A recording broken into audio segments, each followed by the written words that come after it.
Hello, welcome to Kellogg Public Library's virtual story time. My name is Sherry. The story I'm going to share with you today is Ricky, the Rock That Couldn't Roll.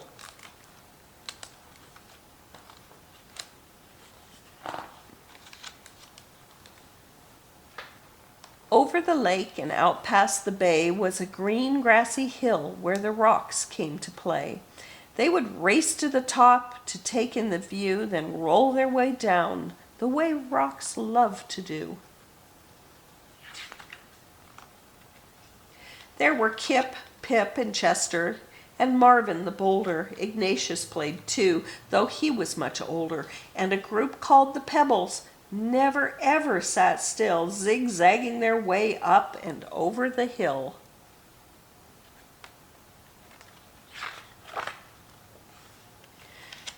Kai was a meteorite, and not from this plane, and Maya was lava, but taken for granite. How do you make a tissue dance? Seriously? Stu was the smart one, Parker the clown, and grumpy old Ebert rolled round with a frown. Gabby was sassy, Lisi had a flair, Emma was giggly, and Hud had black hair. But the one trait that seemed to be shared by them all was that every rock there was shaped like a ball, and because they were round, they could easily roll through the grass past the lake, up and over the knoll.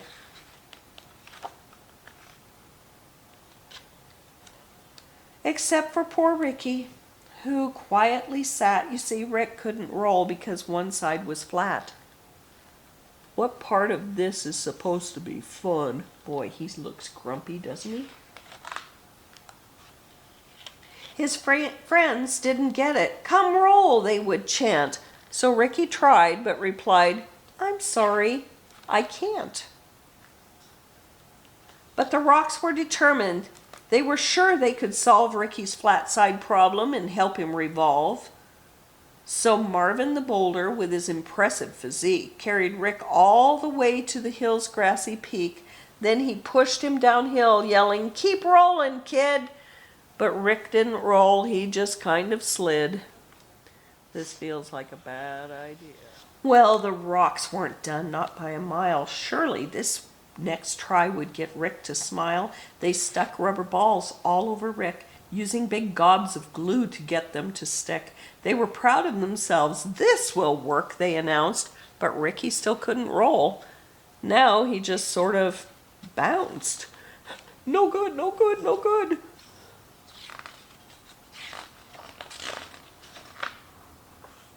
Well, they pushed and they pulled, tried every which way to get Rick to roll, but by the end of the day, nothing had worked, just like Rick expected, and he ended up feeling depressed and dejected. It's no use, Ricky sighed. There just isn't a way, so I'll sit off to the side and watch you all play.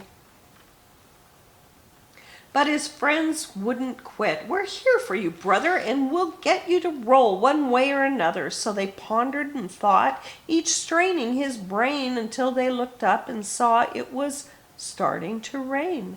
And that's when it hit that small stone named Stu. Eureka, he shouted. I know just what to do.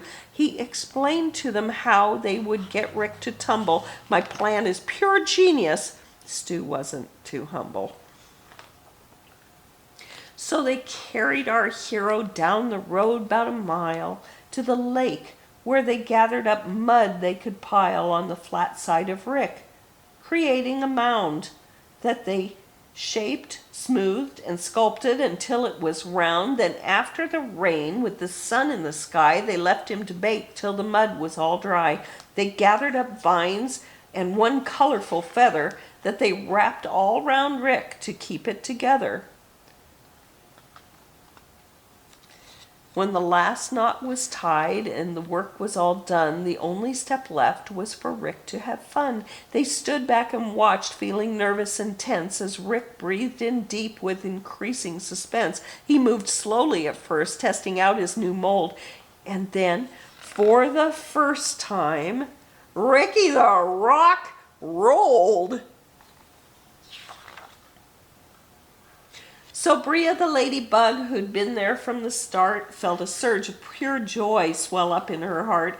She thought as she watched her friends play on the hill, that there's always a way if there's also a will. And she said to herself as Ricky rolled down the slope, when you're surrounded by love, you always have hope. And that's the end of that story. Thank you for joining us. Come back next time.